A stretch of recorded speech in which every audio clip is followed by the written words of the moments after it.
E é impressionante como o Kojima, ele trabalha muito bem com as figuras de linguagem. Então esse jogo tem muita metáfora. Muito. Analogias à vida real, né? Uma andorinha só não faz verão, ou seja, sozinhos nós caminhamos muito menos velocidade, né? A gente vai devagar. Yeah. E juntos conseguimos alcançar novos voos, conseguimos alcançar outras coisas, né? E assim, a conexão do 1 é ambígua, porque ela é para mais de uma coisa. Você conecta a América do Norte, mas você também conecta o Sam com a Lu. Com a Lu. Perfeito. Você conecta a história de um pai relacionando ele a uma filha. E aí no 2 existe uma ruptura dessa conexão. E também tem a relação com o deveríamos ter conectado. Existe uma ruptura da conexão do Sam com a filha. E aí existe o lidar com o luto. E você lidar com o luto sozinho, com certeza é muito mais difícil, né? E é engraçado porque o Clair Obscur trata de um tema parecido, Também, né? o Clair Obscur também tem uma coisa dessa. Ele tem muito disso. E assim, o que eu gostei também, porque eu acho que o primeiro, eu falei até isso na época, o Sam, no primeiro jogo, pra mim, ele é o personagem menos interessante, sabe? Ele é o personagem menos interessante. Ele parece, na verdade, que ele é um observador do que tá acontecendo. Nesse ele é meio passivo, né? Nesse tudo é sobre ele mesmo. Ele não foi aprofundado. Né? Não foi, mas nesse foi. O mundo foi ele, não. Nesse foi. E ele, né, tem tudo que vai acontecendo. E as relações que foram construídas no primeiro jogo também, né? Até a própria relação dele com o Higgs, por exemplo. Né? Porque o Higgs é maluco. Assim, eu já gostei do primeiro. Nesse segundo é outra parada, O Higgs é um espelho, né, do Sam. Ele é o oposto. Ele é um o alter ego, né? O alter ego. Ele faz um antagonista perfeito, assim, igual no Arquivo X, a gente tinha o Fox Mulder e o Krychek. E outra coisa, uma coisa que vai pegar muito quem não jogou primeiro é a Amelie.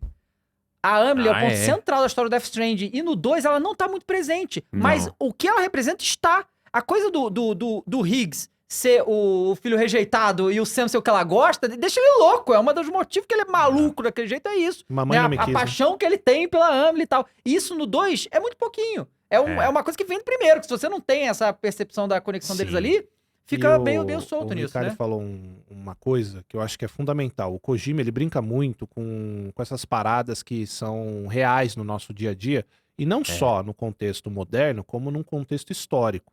O Death Stranding, ele brinca muito com essa história de extinção. Sim. Não é? Então, a extinção humana. Eu acho que uma das mensagens que tem dentro do jogo, eu acho isso fantástico, e é uma das coisas que... Por isso que eu falo, né? Preciso ter filho pra gostar? Não. O Death Stranding, ele trata de temas de extinção, e esse mundo que o Kojima construiu, como ele funciona muito bem, é incrível. Então ele pega a parada da extinção e te passa a mensagem de a humanidade sempre prevalece. Exato. Então eu acho que esse segundo jogo, ele tem uma parada e uma pegada inteira de a gente vai passar por dificuldade, mas a gente vai tentar manter a humanidade até onde for possível. Porque o Death Stranding, ao que os dois jogos apresentam, é inevitável.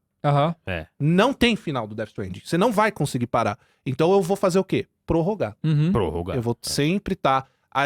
né? Então assim, não tem final feliz. Porque você vai, o jogo terminou fofinho, né? O primeiro. Não, porque não acabou. Tá ali, pode acontecer a qualquer momento. Então acho que essa é a mensagem meio de, a gente tem o contexto histórico, a gente tem a humanidade passando por várias eras de extinção, são criaturas, são seres humanos, enfim. Então aqui eu vou tratar um pouco disso também, né? Fora as outras coisas. Não só isso, mas assim, naquela entrevista, acho que ele falou um pouquinho disso também naquele evento de Death Stranding que a gente acompanhou aqui durante a Summer. Mas lá na entrevista, ele fala justamente como ele teve que reescrever parte do jogo que a gente comentou por conta da pandemia. E essa questão das conexões e tudo, que eu falei assim, as conexões, elas são eternas. Mas, cara, uma das coisas que o Kojima falou quando a gente tava lá, que foi aquele agradecimento por a gente ter ido até o Japão, atravessado o mundo. Ele falou, tem gente que atravessou o mundo pra chegar aqui, muito obrigada. E ele falou justamente isso daí, que, cara, eu poderia ter enviado as chaves pra vocês testarem as coisas, mas eu fiz questão que vocês viessem aqui, porque a jornada e são as conexões que vocês vão fazer aqui que vão ditar essa experiência. Essas conexões vão ser eternas. Então, todos os momentos que vocês fizeram aqui, garanto que vai ficar marcado na memória de vocês pelas conexões. E aí, quando ele estava falando da questão da pandemia, que é a bendita da mensagem Should we have connected? Será que nós deveríamos ter nos conectado? Ele fala também um pouco da observação que ele teve da pandemia. Porque, de repente, ficou tudo online. E aí, não sei, se um pouco da alienação das pessoas que só ficam ali conectadas. Será que a gente deveria ter se conectado a esse ponto? Então, ele brinca com esses paralelos, de fato, Muito também legal. dentro da narrativa do jogo, Exatamente. na construção do mundo. E aí, nesse jogo, a gente é adicionado... E é isso que é legal, né? Porque, por exemplo, no primeiro, você ia lá onde tava o Hartman. Aí você via a história dele e você ia embora. Aí depois você via na Mama, você via a história dela e da Lockne ir embora. E o Deadman, a mesma coisa. Nesse não, eles estão juntos o tempo todo. Você recruta e bota eles dentro da sua nave. Inclusive o Hartman de novo volta, né? A gente viu ali Sim. no coisa. Não só ele, né? A Fragile também tá junto. A gente tem um novo personagem que é o Charlie, né? Que vai ser introduzido. E a gente tem, né? A tripulação vai... Tem o Tarman, presidente, né? O presidente é um cara que aparece também. Aí tem o Tarman, a Rainey, e a Dolma. Tomorrow e o Dolman. Que são, cara... Eu acho que as histórias são legais, mas as histórias não são boas se não tiverem personagens bons o suficiente. E Tem que ter o grupinho da bagunça. Cara, o Kojima fazendo personagem é sacanagem. É sacanagem. Todos os personagens são muito muito incríveis, muito profundos. Elemento aí nesses personagens todos que pra mim eu não sei, só tá ali, que é aquele gato. Não. O gato gato é a do representação Tarman. do filho Tarman, a né? representação do filho. Não, mas É. ele questiona. Ele fala, a princípio Sim. eu achei que fosse isso. Mas eu não sei, ele não é explorado igual os outros personagens. Não é Esse gato. explorado, não, É, mas eu, eu acho que eu faz acho que sentido poderia ele ter tá ali. mais exploração. Tipo, aquele gato só tá ali. Mas eu entendi que era tipo é o jeito dele lidar com o luto do É filho o pod, dele. é o pod do Sam. Inclusive, exatamente. Inclusive tem uma cena lá pro finalzinho, que é na hora que eles estão... Então, nessa E aí hora, mostra eu ia aquela falar. roda da galera... E aí... Então, nessa cena eu olhei bem pra cara do filho. Uhum. Ele não parece o coelho? Para de Parece, toquinha, parece um pouco parece coelho. sim. Né? O filho do Tarman parece o coelho, Parece gente. coelho mesmo. Pois é. Igualzinho. Parece. E aí, O gato tem explicação, tá, gente? Não é só tem um gato explicação. ceboso ali, É. jogado, Não, mas é que ele, Tem assim, explicação ele é dele. uma criatura muito diferente de tudo que a gente tá acostumado ali. Porque a gente vai pra Austrália, a gente vê ali a fauna do lugar e tudo. Os animais, né? E aí tem esse gato, que aí tem essa questão. Uhum. Mas não sei, ele simplesmente, tá o gato aqui, ó. Ele não tem... Eles não aprofundaram muito, né, o gatinho. Porque fica uma espécie de mascote Mas ali, né? porque aí também, Micalha, acho que é muito tempo de tela, né? Pra Pode todo ser. mundo. Porque o você imagina, eles pegam a... Desculpa, Não, Dava. não. Eles pegam a Rainey, aí eles separam aquele espaço de tempo pra contar a história dela. Então eles têm que dar mais ou menos esse espaço pra todo mundo, claro. não é? A própria Tomorrow, Sim. não Sim. é? Tem um espaço também que é curto, não é, É. tão grande assim o desenvolvimento. Só lá É. pro final que... É. Então assim, O que é legal também é que o que acontece? Eles fazem meio que os X-Men nesse jogo, né? Porque cada um que tá lá tem um superpoder, tem Dooms, né? Então, o Sam não morre. Aí o Repatriado. Tarman, ele descobriu o poder dele de uma maneira horrorosa, mas ele consegue... A mão dele... Não é um poder, né? Vai. Então... Ele de alguma forma... Fala aí, Não, poder dele. ele perde a mão Mas não é, não poder. num ataque de EP, né?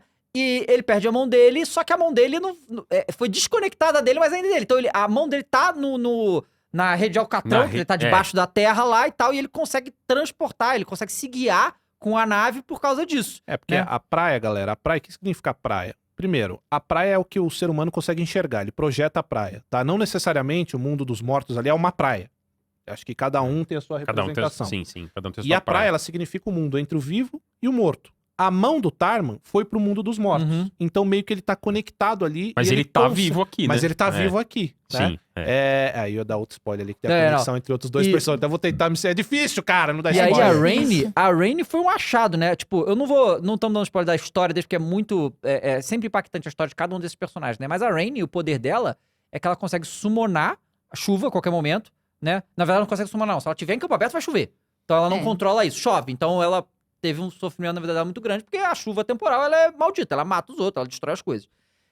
Só que em 1,5 metro em volta dela, quem tá ali fica curado de quase tudo. É o Ela tem um efeito efeito inverso. reverso. Tem efeito reverso. E ela cura a Fragile, né? Era das É uma coisas que chuva ela, que cura, né? ela cura a Fragile. Ela é imune à chuva temporal, né?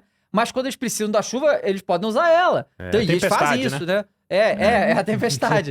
né? O Dolman, ele é um médium, né? Ele consegue, em teoria, falar com os mortos, né? Ele tem essa conexão mental, o tudo poder que dele. o Sam tá sentindo. E ele tem essa coisa aí. Aí não vou dizer pra você como é que ele foi parar no boneco, porque isso é legal vocês verem sozinho também.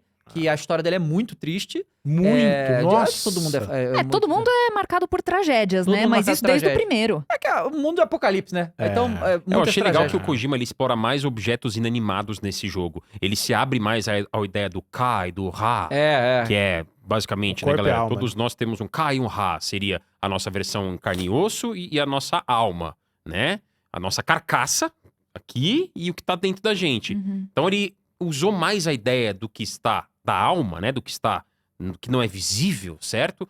Para colocar pra implantar a alma em seres inanimados, como um boneco, Uhum. né? Ele usou mais essa ideia no 2.